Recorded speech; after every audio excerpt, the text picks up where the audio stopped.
কিন্তু খলিলুল্লাহ এমন বন্ধু, যেই বন্ধু আল্লাহকে খুশি করার জন্য কাজ করে।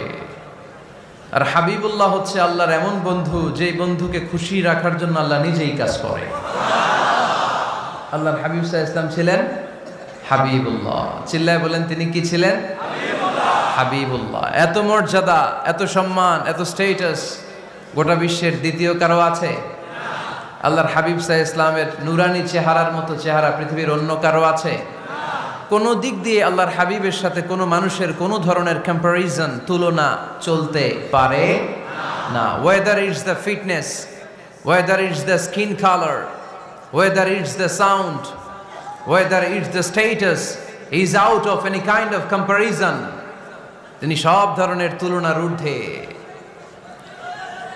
As a father, as a teacher, as a commander,